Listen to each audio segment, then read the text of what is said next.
En fait, il y a quelque chose de presque christique dans cette façon de Donald Trump de s'intéresser au Venezuela. Pourquoi?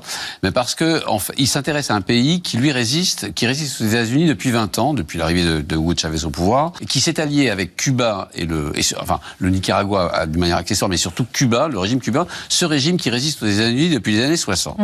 Donc, dans le cercle de Donald Trump, vous avez Marco Rubio, qui est cubain d'origine, et qui a fait de cette croisade contre le régime cubain dont il est originaire, et donc le régime vénézuélien, une espèce de croisade personnelle. Et il explique à Donald Trump qu'en faisant tomber le Venezuela et le régime Maduro, on fait tomber par ricochet, la bonne vieille théorie des dominos, le régime cubain qui est à bout de souffle et le régime nicaraguayen qui est complètement isolé. Tout à fait. Il s'est construit politiquement autour de ça, arguant de sa qualité de cubano-américain.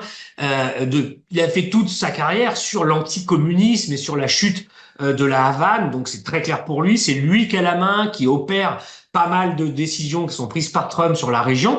Et d'ailleurs, il ne s'en cache pas non plus. Je ne fais encore là que citer Monsieur Marco Rubio, puisqu'il a dit il y a encore quelques jours que il y avait un lien indissociable entre le Venezuela et Cuba, c'est-à-dire qu'en faisant tomber le Venezuela, on allait préparer la chute de Cuba. Pour lui, tout ça fait partie d'une cohérence qu'il est en train d'appliquer chaque jour.